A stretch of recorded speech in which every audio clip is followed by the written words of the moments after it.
नमस्कार प्रिय विद्यार्थियों। पिछली क्लास में हमने मनु के सप्तांग सिद्धांत के बारे में, मनु के राज्य के संबंध में मनु के विचार के बारे में हमने चर्चा की। राजपद पर मनु के क्या विचार वो हमने देखा। आज हम देखेंगे मनु के प्रमुख राजनीतिक विचार कौन कौन से हैं। तो सबसे पहले तो मनु के राज्य संबंधी विचार।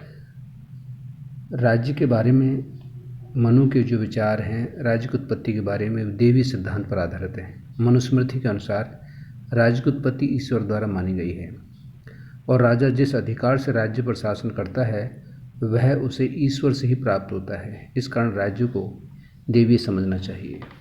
मनु ने राज्य को देवी संस्था माना है और उसने कहा कि ये राज्य है जो ईश्वर के द्वारा ही निर्मित है। नंबर सेकंड, संविदा सिद्धांत का संकेत। मनु ने राज्य की देवी उत्पत्ति के विचार को अंततः संविदा सिद्धांत के रूप में परिवर्तित कर दिया है, क्योंकि उसने राजा की दिव्यता के विचार को शासक और के दायित्वों के बारे में परिभाषित करते हुए उन्हें उसके दिव्य वृत्तों की संज्ञा दे दी है। उसके अनुसार उसने अनेक संस्थागत सैद्धांतिक व्यवहारिक उपायों के माध्यम से शासक को शक्ति को मर्यादित कर दिया है। राज्य की सावयव प्रकृति के संबंध में मनु के विचार।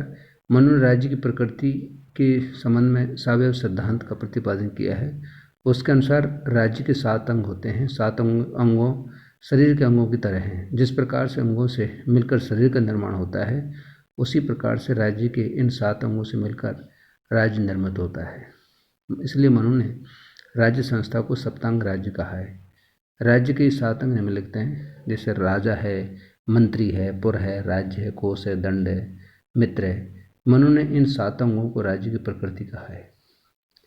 राज्य व राजपद का संतुलित तथा यथार्थ वर्ग विवेचन। मनु ने राज्य और राजा के पद का जो निरूपण किया है वह बहुत ही संतुलित, आदर्श और यथार्थ का समन्वय स्वरूप है। मनु का राजा प्लेटो के दार्शनिक शासक की भांति आदर्शवादी भी है और साथ ही व्यवहारिक भी है। लोक कल्याण का राज्य की धारणा का प्रतिपादन। मनुस्मृति में शासन के कार्यों के क्षेत्र में जो विवेचन हुआ है वह विवेचन एक लोक कल्याण का राज्य की धारणा का ही उल्लेख करता है। मनुस्मृति में एक तरफ राजा प्रजा की सुरक्षा के लिए राजा को अधिक से अधिक कार्य करने पर बल दिया गया है। राजनीतिक प्रशासन का विस्तृत विवेचन। शासन के संगठनात्मक पक्षों पर भी मनुस्मृति में प्रकाश डाला गया है। यद्यपि मनु ने संगठन के सिद्धांतों अथवा विधि निर्माण की प्रक्रिया को स्पष्ट नहीं किया है, लेकिन उसने स्थानीय और प्रादेशिक प्रशासन के संबंध में एक स्पष्ट दृष्टिकोण का प्रतिपादन किया है। इसे प्रशासनिक दर्शन के क्षेत्र में मनु का मौलिक योगदान माना जा सकता है। मनुस्मृति में शासन संबंधी सिद्धांतों, मंत्रियों, राजा और मंत्रियों के संबंध, राजा और मंत्रियों के परामर्श की प्रक्रिया तथा महता शासन के उच्च कर्मचारियों के संबंध तथा प्रादेशिक प्रशासन के संबंध में कुछ बिंदु बताए हैं, जैसे मंत्री परिषद संबंधी विचार। मनुस्मृति में प्रत्यक्ष रूप से मंत्री परिषद नामक संस्था का उल्लेख नहीं मिलता है, लेकिन वैयक्तिक एवं सामूहिक स्तर पर मंत्रणा से स्पष्ट है कि इस ग्रंथ ने व्यवहार में मंत्री परिषद जैसी संस्था के अस्तित्व को अवश्य स्वीकार किया होगा। राज्य कर्मचारियों के संबंध में विचार। मनुस्मृति में राज्य कर्मचारियों पर अधिकारियों के संबंध में नीति संबंधी बातें लिखाई गई है। वह निर्देशित किया गया है कि प्रशासनिक नीति और कार्यों को सुचारू रूप से संचालित करने के लिए पर्याप्त संख्या में कर्मचारियों अधिकारियों की नियुक्ति की जानी चाहिए। अधिकारी व कर्मचारी ईमानदार, अनुभवी और बुद्धिमान और कर्तव्यपरायण होने चाहिए। प्रादेशिक प्रशासन के संबंध में विचार। मनु ने प्रादेशिक प्रशासन में 2 भागों में बांटा है, एक पुर का प्रशासन और राष्ट्र का प्रशासन। पुर का प्रशासन से तात्पर्य राजधानी या नगर से है। मनु के अनुसार राजा को राजधानी से स्थान में बनना चाहिए जो कृषि की दृष्टि से उपजाऊ भूमि वाले हों, जल एवं विभिन्न पक्षों से संबंध हों और सभी प्रकार के संपन्न एवं संसाधनों की दृष्टि से आत्मनिर्भर होने चाहिए।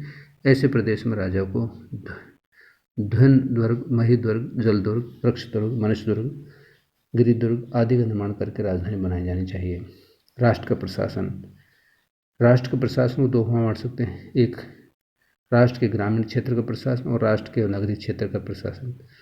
राष्ट्र के ग्रामीण क्षेत्र का प्रशासन। मनु ने राज्य में स्थित ग्रामों के प्रशासन को निम्नलिखित इकाइयों का उल्लेख किया है: 1 ग्राम, 10 ग्राम, 20 ग्राम, 100 ग्राम तथा 1000 ग्राम। इस प्रकार से राष्ट्र के नगरीय क्षेत्र का प्रशासन। मनु ने राष्ट्र के नगरीय प्रशासन का उल्लेख करते हुए बताया कि प्रत्येक नगर का सर्वोच्च प्रशासनिक अधिकारी स्वार्थ चिंतक कहलाता है। राजधर्म का विशेष वैसे उन्होंने राजधर्म की विस्तृत विस्तार से उल्लेख किया है। उन्होंने कहा है कि राजा, सप्तांग राज्य, मंत्रिपरिषद, सामान्य प्रशासन, राजकोष, दंड, न्याय व्यवस्था, परराष्ट्र संबंध आदि विषयों पर विस्तृत विवरण दिया गया है। उन्होंने संप्रभुता, राष्ट्र, राज्य, प्रजा के कर्तव्य, युद्ध की नैतिकता आदि की आवश्यकता पर विशेष बल दिया है। तो इस प्रकार से हम बच्चों देखते हैं कि मनु ने इस संबंध में विशेष योगदान दिया है। इसके अलावा न्याय, दंड, धर्म या कानून का व्यवहारिक विवेचन मनु ने किया है। धर्म मनु में स्मृति में धर्म से आशय स्वधर्म से है, अर्थात उन शाश्वत गुणों से है जो प्रत्येक चर और अचर को उसका विशेष गुणों का बनाए रखते हैं। कानून के संबंध में लिखा गया है कि वेद, स्मृति, स्पष्ट पुरुषों के आचार, आत्मतुष्टि व कानून के आधार। सत्य के तो विद्यालंकर महोदय ने आत्मसंतुष्टि के संबंध में लिखा है कि आत्मसंतुष्टि का अभिप्राय स्पष्ट नहीं है। दंड के संबंध में मनुस्मृति में लिखा है कि मनुष्य की आश्रित प्रवृत्तियों के दमन के लिए राज्य में दंड का होना आवश्यक है, नहीं तो ये आश्रित प्रवृत्तियां समाज में अराजकता उत्पन्न कर देंगी। न्याय, मनु ने न्याय के संबंध में सैद्धांतिक वचन के साथ साथ व्यावहारिक न्यायपालिका व्यवहारिक संगठन की प्रक्रिया का उल्लेख किया है। मनु ने विभिन्न विवादों को 18 भागों में विभाजित किया है।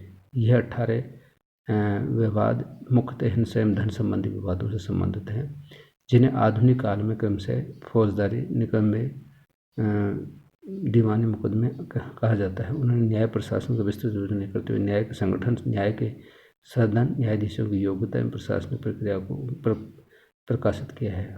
उन्होंने संपूर्ण न्यायिक प्रक्रिया का 4 अंग स्वीकार किए हैं और क्रियापाद के अंतर्गत 3 प्रकार के मनुष्य प्रमाणों की तर्कसंगत विवेचन की गई है। कर्तव्य आधारित राज्य एवं समाज व्यवस्था, मनु ने ऐसी राज्य व्यवस्था एवं समाज व्यवस्था को स्वीकार किया है जिसका आधार अधिकार नहीं बल्कि कर्तव्य है। मनु का राजा प्रजा पालन के लिए कर्तव्य से बना हुआ है और प्रजा से भी राज्य भक्ति तथा स्वधर्म के पालन के कर्तव्यों से बंधी हुई है। परराष्ट्र संबंधी विचारों को मनु ने परराष्ट्र संबंधों के विचारों मतलब दूसरे राष्ट्रों के साथ संबंध, एक राज्य के दूसरे राज्यों के साथ में किस तरह से वैदिक से संबंध हुआ, इसका उल्लेख विस्तार से मनु ने किया है। मनु द्वारा प्रतिपादित परराष्ट्र संबंधी सिद्धांत जैसे षटगुण नीति है, मंडल सिद्धांत है, नीति के 4 उपाय, साम दाम दंड भेद संबंधी विचारों को आधुनिक राजनीति पर्याप्त विकसित किया है। तो मनु का मंडल सिद्धांत मूलतः शक्ति है, सिद्धांत है, तो उनके परराष्ट्र संबंधों के विचार आधुनिक यथार्थवादी राजनीति के निकट हैं। इस दृष्टि से वे अंतर्राष्ट्रीय राजनीति का अग्रदूत हैं। धर्मगुरु पर बल तथा पराजित राष्ट्र के प्रति विजेता के व्यवहार संबंधी मनु के सुझाव यथार्थवाद के साथ आदर्शवाद का मिश्रण करते हैं। करोड़ारोपण संबंधी विचार, मनु ने करोड़ारोपण के संबंध में भी निश्चित सिद्धांतों का प्रतिपादन किया और जनता से अनुचित प्रयोजन के लिए कर लेने का निषेध किया है। तो इस प्रकार से हम बच्चों देखते हैं कि आज इस तरह से मनु ने राज्य के बारे में या राज्य की उत्पत्ति के बारे में या मनु के राजनीतिक विचार अलग अलग तरीके से देखने को मिलते हैं। तो आज की क्लास में इतना ही। धन्यवाद।